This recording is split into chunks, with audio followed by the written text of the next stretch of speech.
All right. Good morning, everybody. We've got a treat this morning, a treat only because both faculty and residents need to know this, need to know the medical legal system in our county, in our state, and in our environs. And in many ways, instead of looking at it as a subtractive sort of theory, I look at it as it helps you practice better medicine. It helps your patients. It's all for the good, even though it is part of a system that to you seems opaque, may seem broken. So, John Gibson is one of the directors of our clinical risk management, and you will come across him. He is a wonderful friend to have. By way of history, you can see his UW paraphernalia. He's a UW graduate, proud UW graduate. He coached youth sports for 20 years, and he loves sports. He went to Seattle University after he got his BA in political science at University of Washington.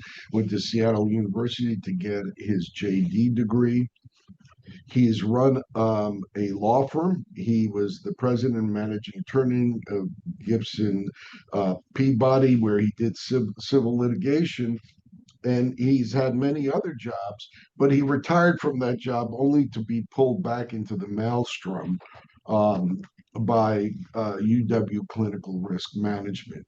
And one of the things that I love doing is getting our risk management and attorneys that work for all of you, the residents and the faculty, to help tune up your game. Make sure that in this system that we live within, that we do the best we can for our patients and we protect ourselves as well as your institution. So John and I talked about what should we talk about, right? And we came up jointly with this idea of, you have an unexpected outcome. It's neurological surgery, the most dangerous thing. You're in the most challenging profession in the world, and you have an unexpected outcome. Let's look at it from consent to claim. What can happen? And I think this will make you a better physician and a better person in dealing with patients. So, John, without further ado, please take it from there. Thank you, Dr. Ellenbogen, and thanks for having me. Just a little bit of a housekeeping issue with questions. I'm hoping that if something occurs to you to ask during the presentation, that you don't hesitate to speak up. I'm going to try to leave time at the end for questions, 5 or 10 minutes or so, but I'd like this to be interactive if that's helpful for you.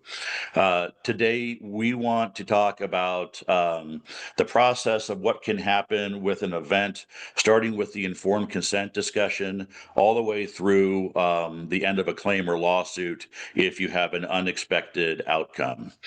And we're going to start with informed consent. I'm guessing that you have all noticed the increased amount of attention that's being paid to informed consent, just because it is a regular topic of concern. And also we have some regulatory bodies who have been paying more attention to it as well. I think one of the most important things for you to know is that informed consent isn't a piece of paper. It really is a process. And it's the process by which a patient can really understand the risks and benefits and whether they want to go forward with that procedure. The form is still important because it's policy at UW Medicine that we have the form, but we also want to have a robust discussion that we document to assist everybody, and we'll get to that documentation momentarily. So when you are talking to your patients about what the risks and benefits are, you want to include material facts. And the material fact is really out of the law in Washington, and it's legal speak for what's really important. What would you want your mom to know? What would you want your sister to know, your brother? Know the nature and character of the treatment and what you think is going to happen as a result, but also what are the alternatives to the proposed form of treatment, and what are the serious possible risks, complications, not just of the treatment but of non-treatment. In order for your patient to consent, they need to be decisional. So they have to understand the conversation that you're having with them. They have to understand the nature of their condition and the risks and benefits that you're discussing. And they have to have the ability to make a reasoned decision. This may not be a decision that you agree with, but it needs to be a reasoned decision. And if it is a decision that you don't agree with, you will want your documentation of your conversation to be even more robust. Again, documentation incoming. There are some special rules for informed consent in this state. There's a list of surrogate decision makers. If your patient is not decisional, maybe they're unconscious, or maybe they are conscious but they aren't able to make those decisions for themselves.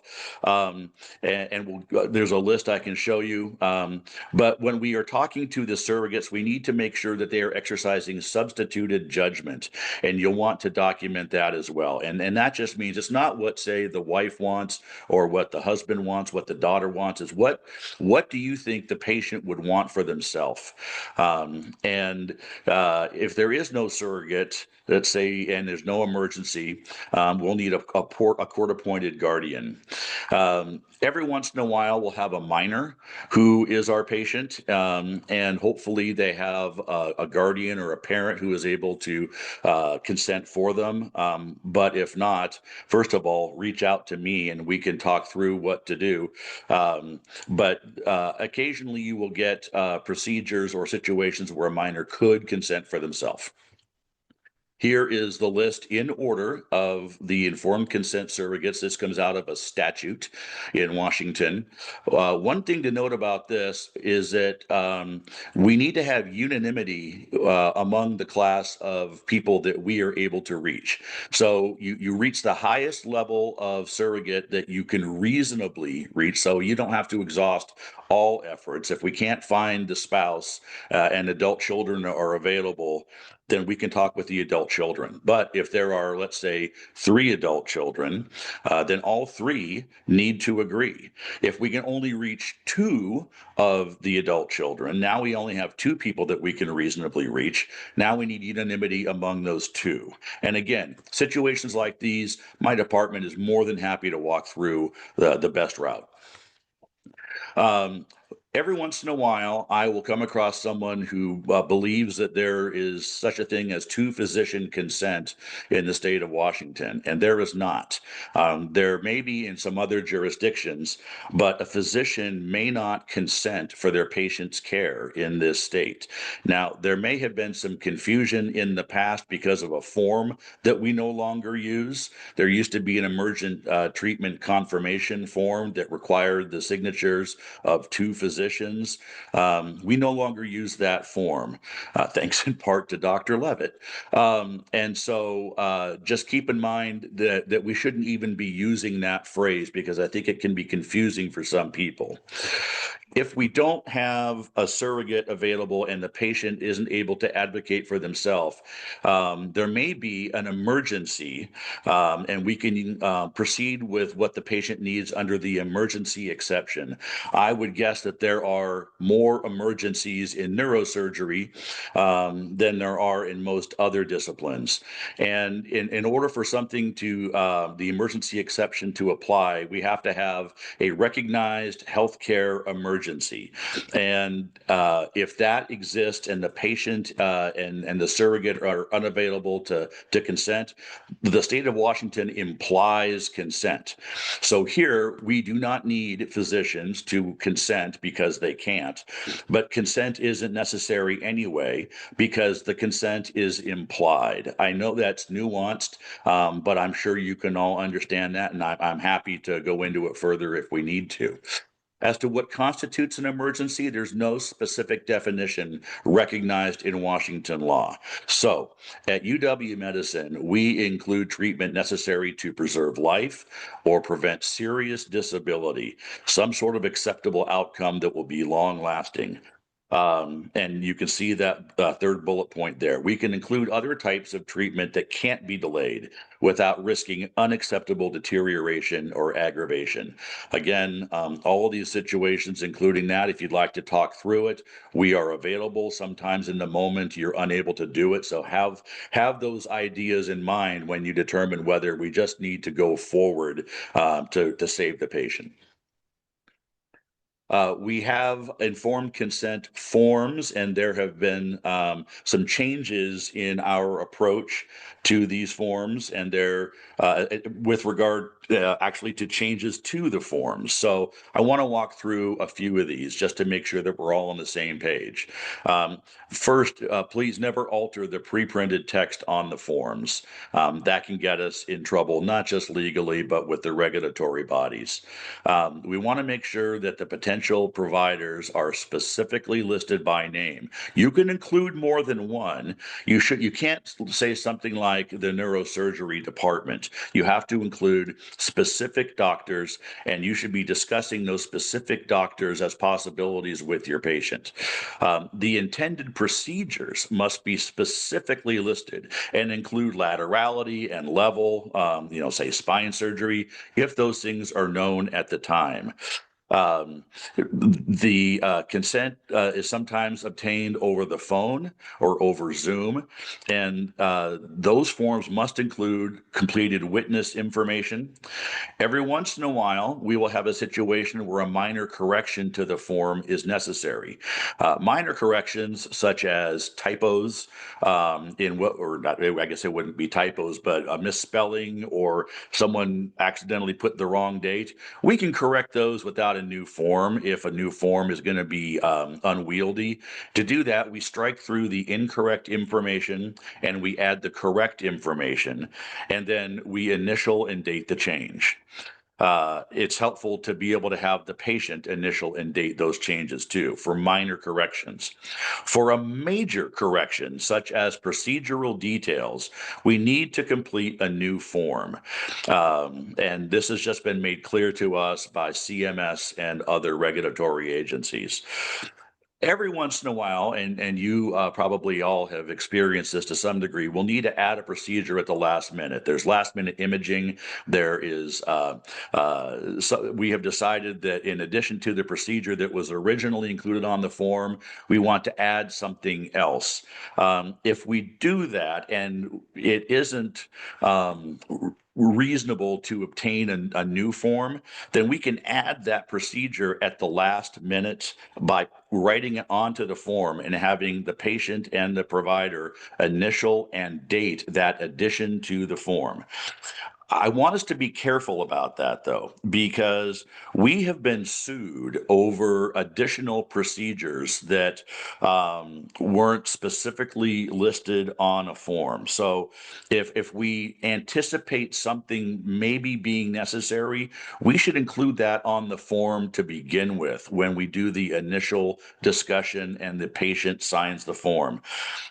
Because once you begin surgery, you can't say, well, it looks like they need this too, and then do the second procedure, and then be okay. I mean, we might be okay, but because we've been sued over performing additional procedures that were not an emergency, then we need to make sure that our forms are as clean as possible. Now, to be clear, if we are performing surgery and something happens during surgery that is a medical emergency, again, think back to a few slides ago, the patient's consent to you saving their life is implied. So in those situations, go ahead. And then we would need to make sure that the patient and their family understood afterwards what had happened. But absent that emergency, we can only do the procedure that's listed on the form. Something else that's important to remember with these forms is to make sure that when we sign the form that we also include the date and time. We have repeatedly been cited over not having date and time next to the signatures on the form. We have claims for lack of informed consent, and it's part of virtually every lawsuit that we face these days. Sometimes it's thrown in for leverage, but really the allegation will be, if I had known that this could happen, I would not have consented to the procedure. We see that sometimes even when we've had those conversations, they're robustly documented. We will still see the claims, and it's lawyers are taught that they add claims for everything that they can think of when they file the complaint, and they can voluntarily withdraw those claims, or they can force us to have the court dismiss them at some point. But because we expect to see lack of informed consent as a part of every lawsuit, it makes it even more important that we follow the process as best we can. Now, just because someone wants to allege an informed consent claim doesn't mean that they're going to prevail. It's kind of a high hurdle. The plaintiff would have to prove that we failed to inform them of a material fact relating to the treatment, and that the patient consented to that treatment without being aware of that material fact, and that a reasonable patient under similar circumstances would not have consented to the treatment had they been aware of that fact. And so think about that, right? Often in your line of work, the choice is surgery or death, or surgery or unreasonable disability. And it's hard to prove to a jury of 12 that you would have chosen to pass rather than to have the surgery. But still, even in those situations, it's better to avoid the fight if we can. In order to minimize the risk of those informed consent claims, we want to make sure we have good communication during the process. Please use an interpreter when it's appropriate. Friends and family do not qualify as interpreters. You may get some pushback on that. And if you do, please help them understand that the interpreter is not because of some deficiency with the patient or their family, but it is for us. It's hospital policy, and we need to use an interpreter. Now, there are occasions where an interpreter may not be available, and in the moment, we need to do the best that we can. And if that's the case, then we document that as best we can. But in most cases, whether it is a phone interpreter or in person or video, we need to use those resources. Also, just a practice tip. Use the teach back method when you are conducting your consent discussions, right? You explain to them the risks and benefits and what the alternatives are. Ask them to tell you what their understanding is, and then document what they tell you so that it's clear to you that they understand. And it would also then be clear that in that moment there was an agreement that they understood what you had been telling them. Also, in order to minimize informed consent claims, we want to make sure we have really good documentation. This is more important than I can even tell you. You want to include in a narrative the treatment options, the risks and benefits, the patient's questions and concerns, and the patient's decision. Now, I'm not going to tell you that if you have all of those things included, that you won't get sued, because we have experience with multiple providers having consent discussions and documenting them well, including the risk of death or paralysis, and we can still get sued. But it is much harder to defend against those claims if we don't have that information in the medical record. And we have learned from recent litigation that the jurors' prevailing attitude these days is, if it's not documented, it didn't happen. That's almost a direct quote out of one juror's mouth. They expect that if something is important, then we have noted it in the record if it's an important thing. So please, I know that documentation is tedious, but it's helpful for everybody. Sometimes the patient doesn't remember the discussion. You might want someone downstream to understand what the discussion was, and ultimately, if something goes sideways with an unexpected outcome, we want to be able to demonstrate to a court that this conversation did occur, and it's a difficult burden for them to overcome, what's documented in a medical record. Do we have any questions so far about informed consent and documentation? Anything? Anybody? Just shout it out. Okay, well, if not, then I'd like to move on to Actually, unexpected can I? items. Oh, Hey, please, John, please go sorry. ahead. First of all, thank you for this. Sorry to interrupt, but just while this is fresh in mind. So I think having worked with you and many others on the upgrade to our informed consent policy in response to a Department of Health threat, I think what we found was that there was a lot of ambiguity about our own rules. And in the breach of actual policy, people were just free to sort of make it up. And so what happened was a lot of conflict. And the conflict would be between, for instance, the surgical teams filling out the consents and the nursing teams that were charged with verifying those consents. And there were a lot of myths and people just pulling like, well, I've been working here for 20 years and this is how we've always done it. And so I'm very happy to see this and also to just have some of those things go away, these clarifications about, for instance, emergency consent or what constitutes needing a new consent. So many times we have gotten pushback that if you change anything on the consent form, the date is wrong, the time is wrong, you have to get a whole new consent, which is just ridiculous. But I think for the residents to understand, if it's a patient-facing important factor, then you have to get a new consent. So if the procedure changes or the attending surgeon changes, you just have to get a new consent. And I would even hesitate to say the initials and the strike through and the date, like I would not even mess with that. I would just get a new consent and not, if you can, like if it's not an emergency, get a new consent. Anything else that's minor, you don't have to get a new consent because it doesn't face the patient. If you say, I wrote the date wrong, you're explaining to the patient, oh, by the way, you remember how we talked about your surgery? Well, I wrote the date wrong and you need to fill this out again. They'll be like, why? What is the point of this? So patient facing, change it, not patient facing, don't just, patient facing, get a new one, not patient facing, just change it. I want to put a plug in for the .emergency phrase in Epic. So we got rid of the two physician myth consent and this form that nobody used, but everybody had heard about.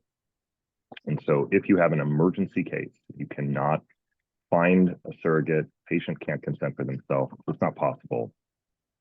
.emergency on Epic gives you everything that you need. You don't have to make anything up at all. It's all there. It's all been cleared by risk management, and it just makes everything very easy. So no consent in emergency, no problem. Just hit the .emergency in Epic.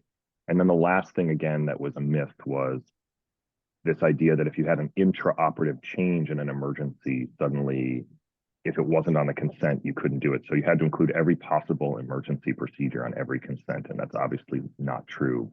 If it's an emergency, it's an emergency. Just take care of the patient, right? But if you think you might do a procedure during the surgery, but you're just not sure, and it's not for any emergency, you got to include in the consent. So if you're like, we might go up to T3 for our laminectomies, but we might not.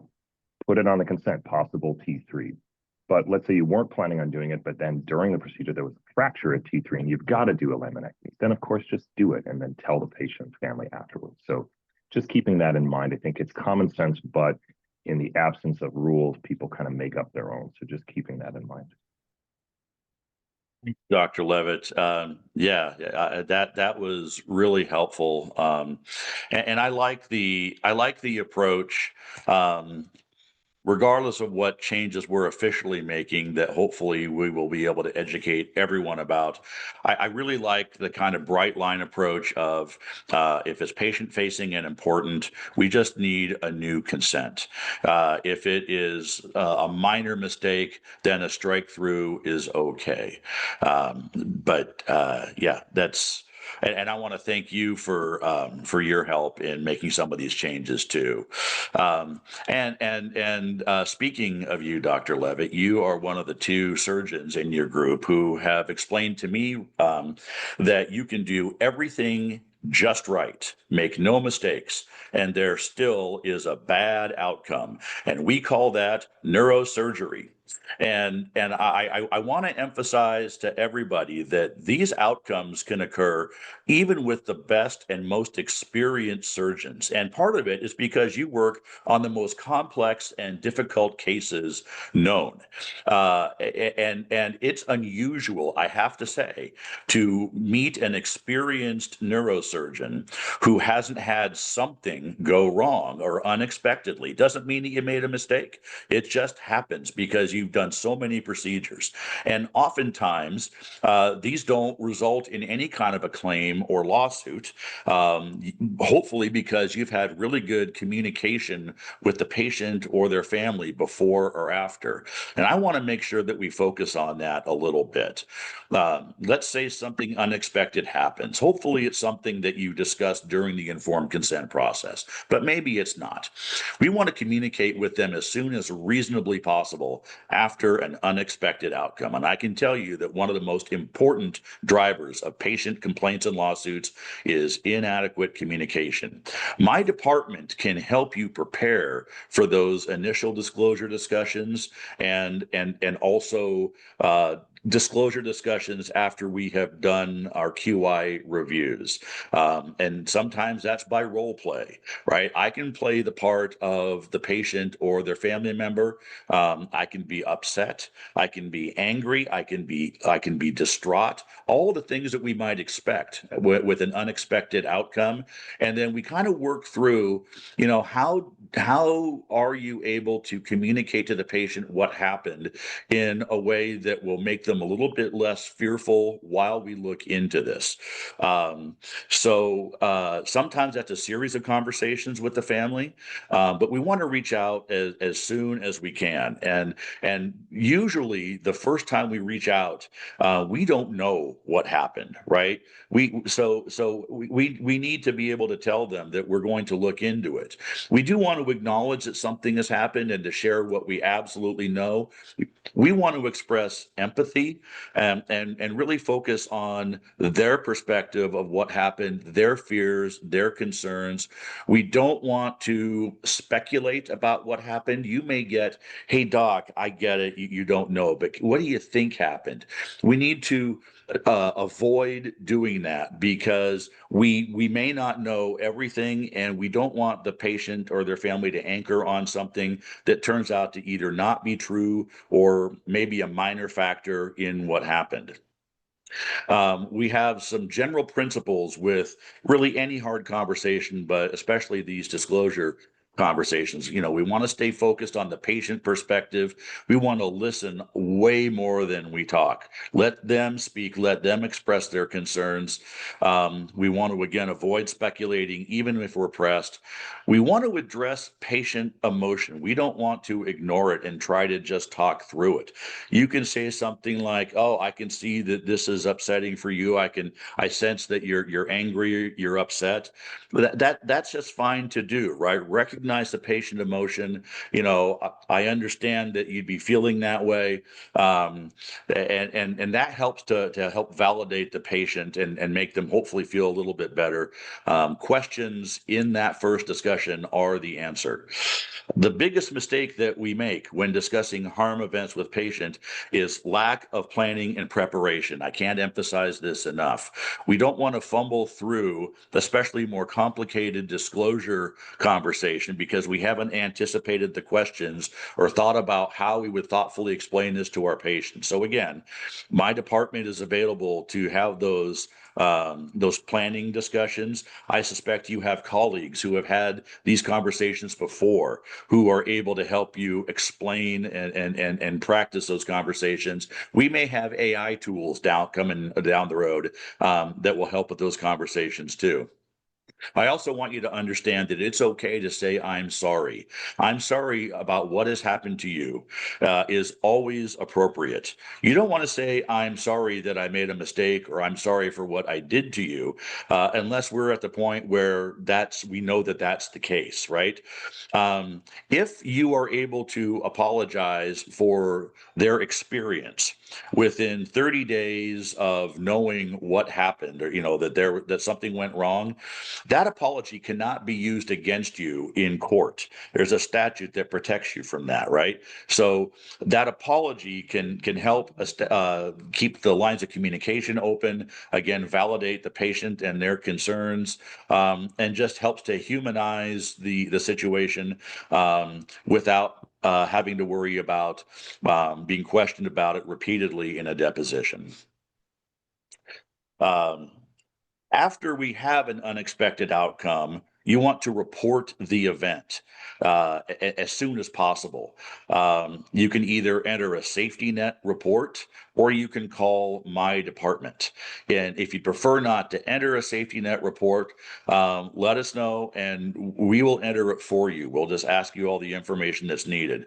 The reason that we need the safety net report is that sort of begins our QI process, right? It's the QI review by clinical risk management and patient safety. And we have multiple meetings about certain types of events, and we start our process of reaching out to the providers involved and some of the department leadership and others to help figure out what happened.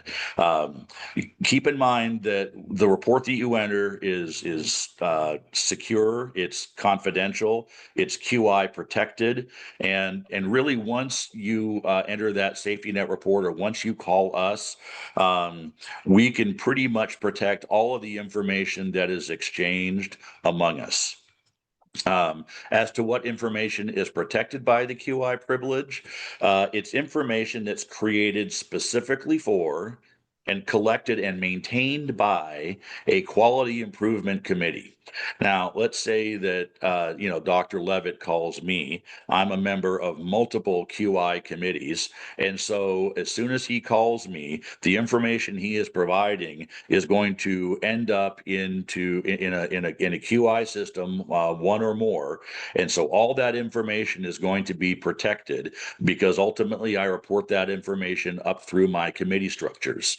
It's the same thing with your QI processes, right? Anything that you discuss in an M&M conference or at MQuick or anything of that nature that is within a QI structure, that's protected. We just need to make sure that the information and any documents are maintained by those structures.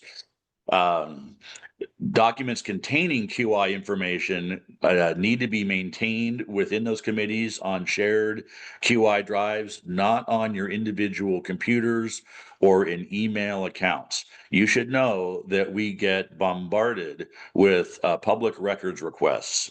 This is not just a litigation concern. And so if you have information in your computers or in your email accounts, the information may be vulnerable, which it's a really good reason why we shouldn't be sharing QI protected information by email unless you're sharing it within the auspices of a committee that you and the recipient are both a member of. In order to make it clear that you intend that the information is to be for and maintained by a QI committee, you would want to include a disclaimer such as you see with bullet point number 3, just to make it clear to the whole world if they were to get a hold of this, that this was your intention. Now, that doesn't necessarily make it QI protected because judges will decide whether it is, but if you have that kind of a disclaimer, chances are very high that the information will be shielded in a civil action.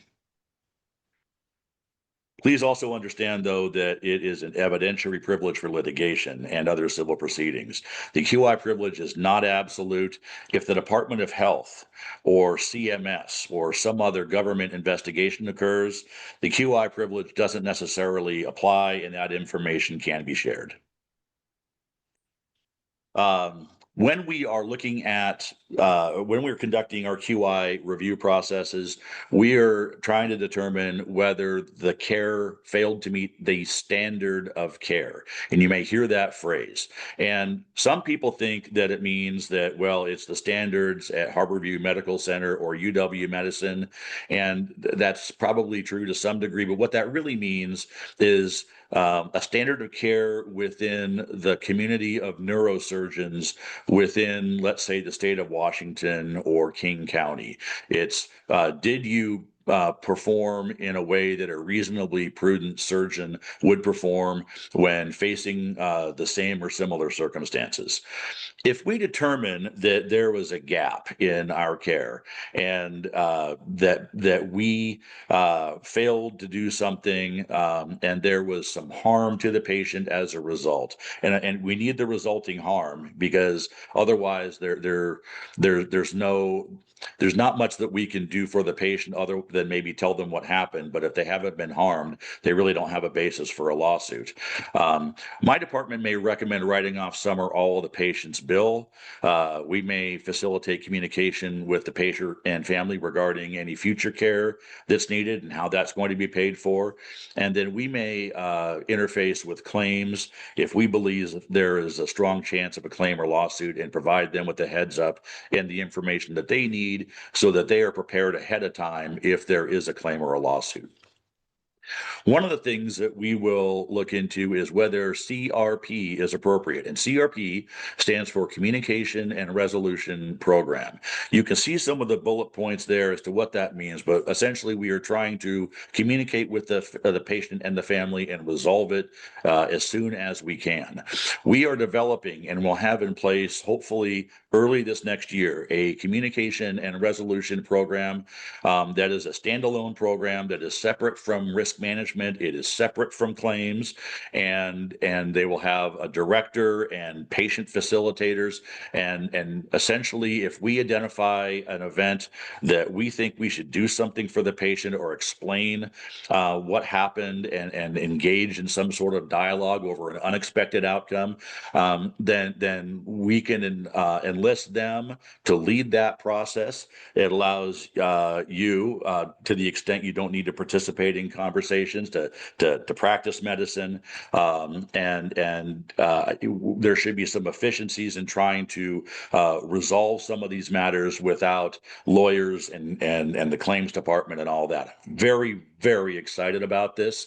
I'm sure it will be announced when it's on board. And if you have any questions about this program, because I could talk an hour about this program itself, please let me know. I think it's going to make a big difference in our relationships with our patients and working with them if we have unexpected outcomes. Any questions about that? Quick questions. If not, just to review where we've been so far, we start with informed consent, and then you may have surgery with an unexpected outcome. First thing you should do is call my department. If you, or you can enter a safety net report, and we'll see it the same day that you enter it. And if you don't want to enter it yourself, and you have someone that you want to have enter it in your department, that's fine too. It's a good idea to get used to this kind of thing. I know that there have been systems in the past where it seems like it was a tool for jousting, and we discourage that. I mean, we're free to express our concerns because it is a QI protected system, but as technology improves, I think that the physicians or their staff will more and more be expected to utilize these reports and enter them themselves. So it's not a bad idea to get used to those. And then we would move on to the initial disclosure. Hey, this is unexpected. We're looking into it. And then we conduct our QI processes to determine what really happened. And once we figure it out, then we can have additional conversations with the patient and their family. And if it's appropriate, then we can try to work with them and resolve it either through a communication and resolution program or ECT, which stands for early claims transition, where we just decide, let's see if we can let claims work with them about compensation so that they don't feel the need to spend a lot of time or money hiring a lawyer, and they can just get on with their lives, and so can we. Now, despite our best efforts with CRP and ECT, or even if we don't do something that fails to meet the standard of care, the patient or their family may be dissatisfied, and they may file a lawsuit. And so, if that happens, you should know the process begins with the complaint. It's the lawsuit. It starts with a summons and complaint that can be filed up to 3 years after the event. And this is another reason why documentation of anything that you think is important is so critical. Because 3 years after the event, especially if it didn't occur to you at the time that something went wrong or that a mistake might have been made, you won't be able to remember the conversations with the patient or really much about the procedures at all. So again, documentation super important. They have up to 3 years after the event, and for pediatric patients, for minors, it's 3 years after they reach their 18th birthday, and so that can be a long time before someone has to file a lawsuit.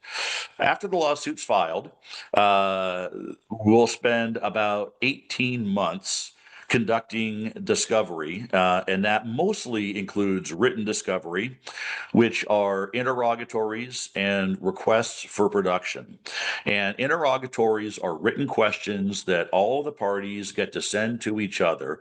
And I say parties because oftentimes it's more than just the patient and the hospital, right? It can be the patient and the hospital and UW Medicine and other groups, maybe some other doctors, maybe a medical supplier because of a device failure, right? So everybody gets to spend time asking questions, and there may be multiple rounds of those questions, and pretty much what you're asking is, what do you know, when did you know it, how do you know it, etc. And requests for production includes things like medical records, reports that are not QI protected, and then there will be expert discovery, and each side is going to hire a medical expert to testify about whether the standard of care was met, and whether there was causation of the patient's outcome if the standard of care wasn't met, and what sort of further treatment the patient might need, how much that might cost, how long that might take.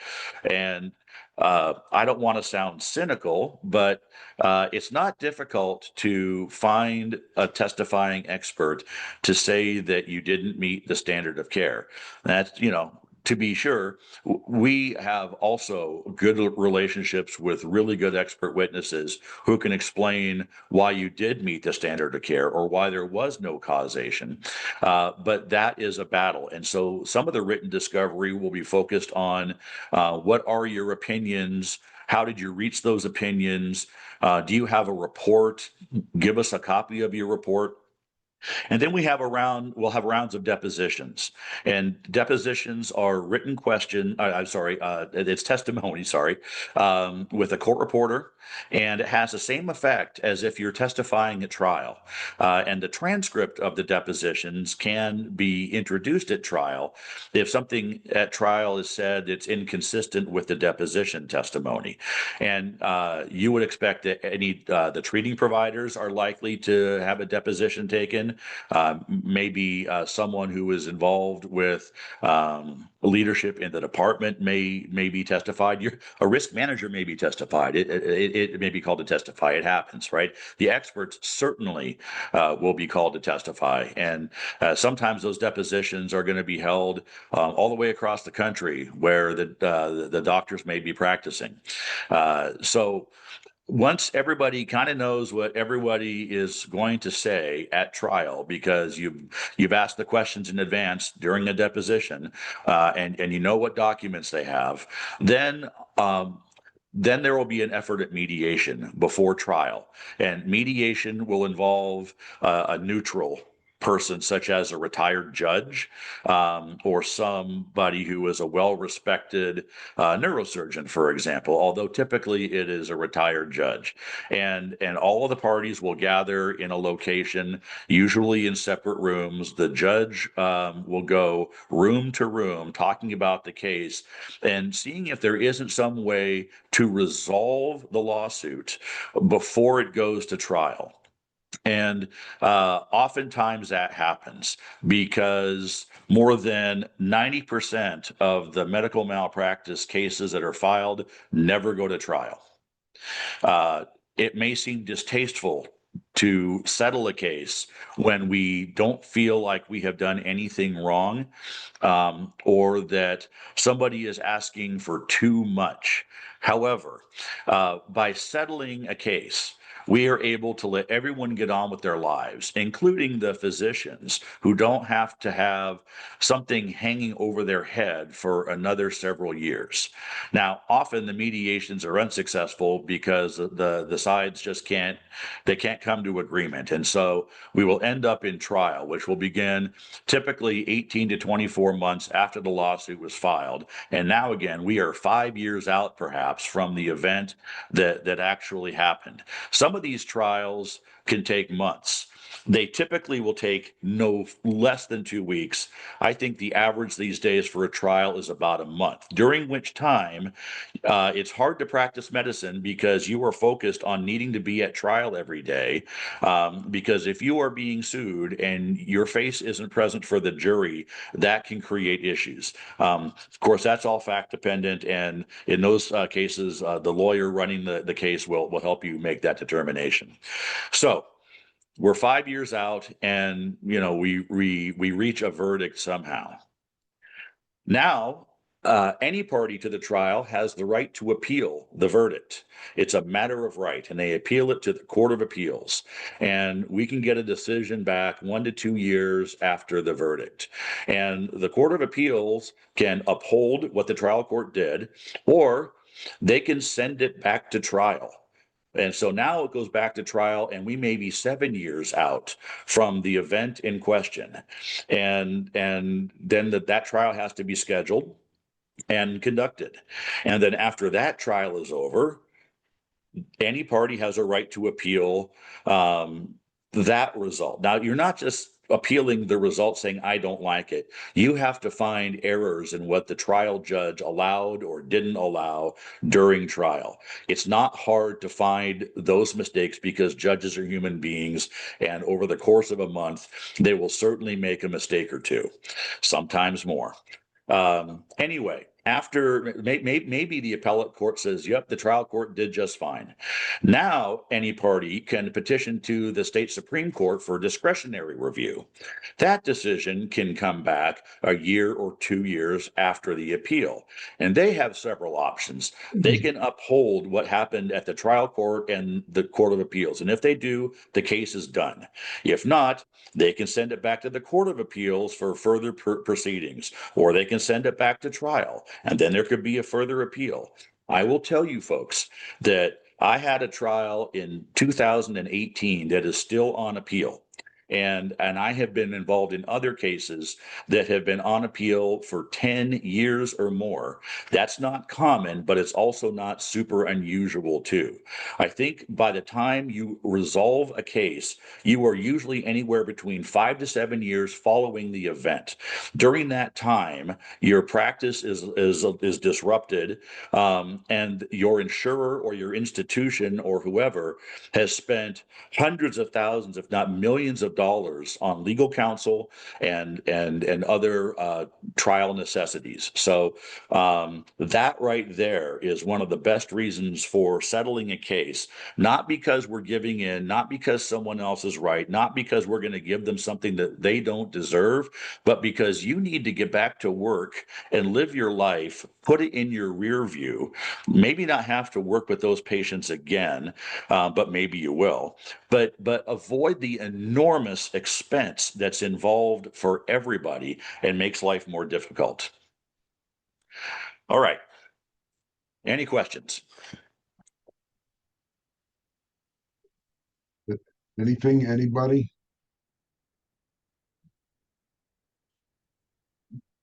John, we have about 9 minutes. You wanna sum up, or you summed up? Well, I think I'm pretty summed up. I tried to leave 10 minutes for questions. I will tell you this. I know that sometimes in the moment the questions don't occur to us. So if you have questions that occur to you, please feel free to reach out to me. My slides are available to you. Julie has a copy of my slides, but if you reached out to me directly, that's fine too. For any of you with a pen and paper handy, if you want to reach me by email, my email address is johngib@uw.edu. I'm hoping that you reach out when you feel the need. Calling me or emailing me is never a bother. It's literally my job to assist you with issues like these that arise because I have experience working with them, and you don't necessarily have that experience. Yeah, and I think we have great risk management, and they protect us and thus the patients extremely well. So please reach out. Also, there's support since there isn't a neurosurgeon probably in the country that hasn't faced a bad outcome or medical legal obstacle in their career. It just doesn't happen. It's part of our careers. There's peer-to-peer support. There are faculty or residents that can talk to you that have been through the process. And the University of Washington, one of the take-home message is they are very aggressive about protecting their physicians. Why? Because what we do, what you do, is very dangerous. You have the riskiest patients, the riskiest cases, the hardest cases. And in order for us to run a University of Washington Medical Center or Harborview and Seattle Children's, you're taking on the absolute worst diseases. It's the disease that is bad, and they want you to continue doing that. So we're going to continue giving these talks to make sure that we do it safely. But please understand the UW is aggressive about the malpractice, and they have a large offshore insurance, and they're secondarily insured by Lloyd's of London. Anything more to add to the insurance backing? No, I don't think so. I do think it's a common fear is that what if I'm named in a lawsuit? And if you're acting within the scope of your employment with UW Medicine, you the UW Medicine is going to be responding for against a lawsuit and a judgment. This oftentimes you will be individually named because some lawyers think that gives them additional leverage and causes enough concern with you that somehow it's going to magically result in more money for them. That really isn't the case. Dr. Ellenbogen is right. We're aggressive, and we hire the best lawyers. Sometimes we will include not just a local lawyer, but a nationally renowned lawyer. to assist us with the defense of these cases. The experts that we retain are the best that we are going to find in the field of neurosurgery across the country. So, you know, the depositions that we were talking about earlier for our experts, they may be held in Baltimore or Boston or Minneapolis, right? The other thing I appreciate you mentioning, Dr. Ellenbogen, is peer support. And when you call and we're talking about something unexpected that has happened, I'm going to ask you if it's okay if I put in a peer support referral. That's not because I think that there is anything wrong with you. To me, it's a default, and I wish it were a mandatory system to be opted out of. But I think it's important for you to discuss these unexpected outcomes, sometimes with your colleagues or senior leadership, but sometimes it helps to talk about them with another medical professional who hasn't been doing what you've been doing, right? And the conversation doesn't really focus on the event itself. It talks about how you're responding to it and what you might be able to do to further respond and take care of yourself so that you can remain practicing at the highest level while also having something like this kind of hanging over your head that's bugging you. So please be receptive. And if the peer support referral comes and you want to ignore it, that's up to you. But I intend to place them when I can, just in case you change your mind. John, thank you very much this morning. Really very helpful.